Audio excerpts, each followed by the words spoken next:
Hey, it's Kevin Rich here. Welcome back to the Mixing in a Home Music Studio course. In this video, we're going to talk about acoustic treatment.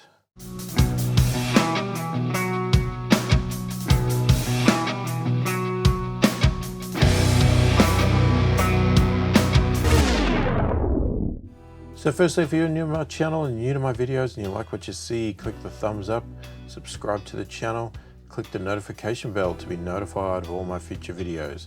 So acoustic treatment. This is another topic that I cover a lot more in my setting up a home music studio course. So if you're more interested in it, go and check that out, where I go into a lot more detail and show a few bits and pieces and that sort of stuff. We also talk a little bit about it in the recording in a home music studio course, just to cover it from a recording side. But in this one here, we're going to talk more about from the mixing perspective. Now, firstly, as I've stated a few times, if you are going to 100% mix on headphones, then really this is not of consideration, because headphones remove any impacts of your room whatsoever, because you're listening right on your ears. There's nothing to do with your room. It's going to have no impact. But if you're using studio monitors, then there's a few things you obviously need to do for acoustic treatment. And you know, this is because we're talking about rooms that have not been designed to be studios. We're talking about rooms in your house. We're talking about sharing a room in a house, whatever it is, right? You may have picked a room, you may be in a little cupboard. I mean, it could be anything, right? Whatever it is. And you know, there's going to be issues and flaws, and what it's going to do is it's going to cause potentially listening problems. So you're going to hear frequencies get boosted that shouldn't be. You're going to have frequencies that are going to dip, be low, and all that sort of stuff. You're not going to get a true representation. You may have these very expensive studio monitors, but they can't represent the sound properly because the room is getting in the way. So there's a few things we would usually do with our acoustic treatment. And again, as I said, in the Setting Up Home Music Studio course, I do go into a little bit more detail, but we'll cover this off a little bit right now. So one of the first and cheapest things that I would be looking at is some studio monitor isolation stuff. Now there's a couple of options you can get around that. You can get the little foam blocks, and what we're talking about here is putting something and isolating the studio monitors from your desk. Now you may have your studio monitors on stands, but that, you know, so you may need it on those, or they could be custom built stands to alleviate that issue. But generally, when you've got your studio monitors on your desk, what happens is, you know, you might have, the desk may be a giant piece of wood, and that is going to resonate frequencies that come from the speakers. And you know, it may have, you know, some low rumble or something like that that will go through the desk, and you know, that sort of stuff, which is going to smear what you hear and have an impact to it. So what we like to do is, you know, get some you know, bit of studio foam, that sort of stuff, that goes underneath the studio monitors to isolate them from the desk as much as possible. There's other ones as well. There's some ISO acoustics, I think they're called, stands, and you can have your speakers on them, and they're designed in a way that any sort of movement or vibration or frequencies don't go through the stands into the desk. They get isolated from them. So they're all pretty cheap. I mean, you can get expensive stuff as well, but generally it's a fairly cheap exercise and something well worth doing because it's very cheap and very quick.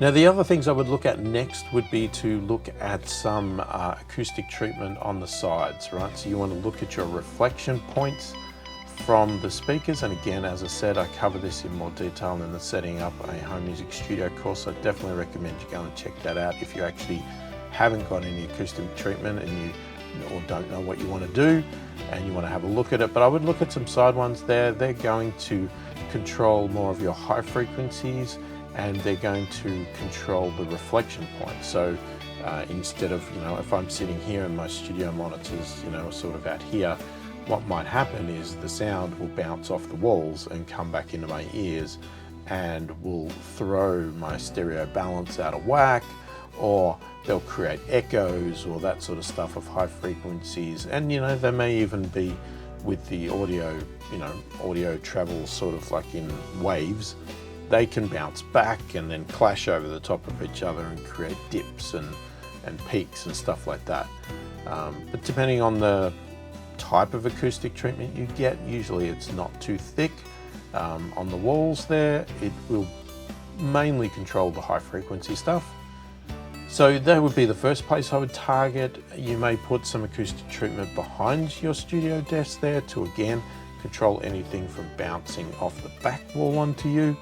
You can even look at having it behind you on a wall behind you. So again, sounds that are pushing down to the back of the room doesn't bounce back and, you know, again, bounce back and hit your ears.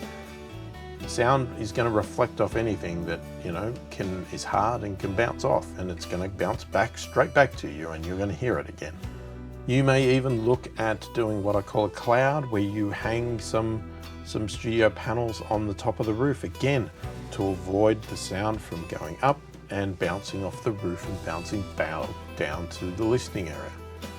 Now, all of these things are going to create a less echoey environment. I mean, that's the other thing. I mean, not only is it controlling frequencies and helping with the frequency balance and things like that, but you know, if you've ever been into a room that is like a newly built house or something like that and it's very empty, you know straight away it's very echoey, right? And then when you start getting furniture in and things like that, that echo starts to go away.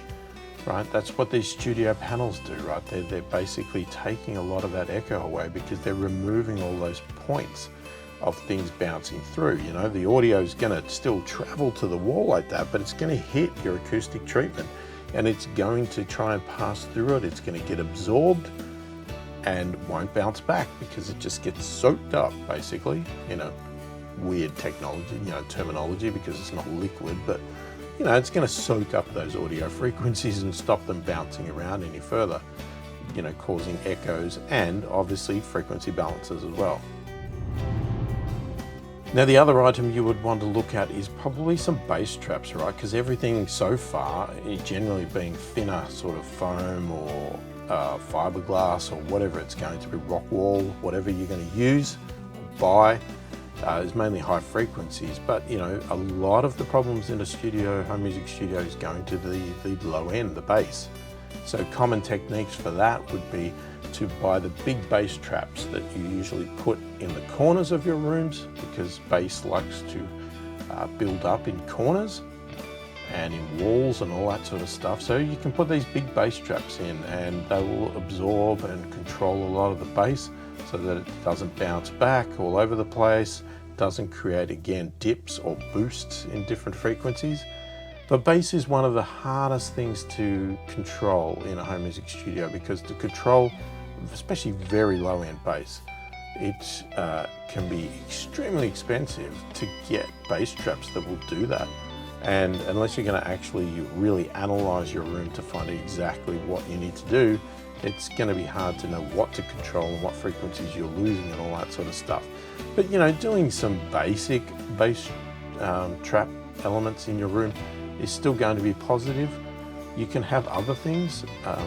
You know, couches are really good at absorbing bass. If you're working in your bedroom, a bed is really good at absorbing bass as well. So they can all have an impact on controlling the bass and making the room a little bit more stable when it comes to your bass. But you just need to expect that these are never going to be perfect, but there's ways to get them better than what they currently are and control things a little bit more. So acoustic room treatment can be a very expensive exercise, and as I said, there's a lot more detail about this topic in my Setting Up a Home Music Studio course, but I just wanted to cover it here just as a bit of a reminder, and even just to guide you to go back to that course to check it out if it's something you haven't looked at or done. But definitely something worth doing if you are running studio monitors and you want to try and get your mixes to sound as good and as accurate as possible. It maybe needs to be something you looked at. But definitely highly recommend also doing a lot of referencing in different locations. That's going to give you a good indication of what the problems are in your studio and what you may want to try and treat, or if you've reached your limit of treating your room, you know, because there is a limit, right? You don't want to cover all the walls with everything, and you don't want to spend tens and $20,000 or whatever on acoustic treatment, right? There's going to be certain points that you just can't get any better. So you want to look at it at a reasonable level, spend a little bit of money on it, try to treat it as best as you can, but use some common sense with it and don't go over the top with it, because you're never going to solve all the problems, and the rest of it you're just going to compensate by referencing and using your best judgment as well, you know. So it's going to be a little bit of that, unfortunately. That's working in a home music studio. That's the way it goes. So there you go. That is a brief little bit of a topic about acoustic treatment. Let me know what you think of it in the comments. If you have any questions, if I didn't explain anything properly or you need some further clarification, please put it in the comments. I do read all the comments and I'll answer as many of them as I quickly as possibly can. If you did like the video, click the thumbs up, subscribe to the channel, click the notification bell to be notified of all my future videos. Hopefully you've enjoyed the video. Thanks for watching, and I'll catch you in the next one.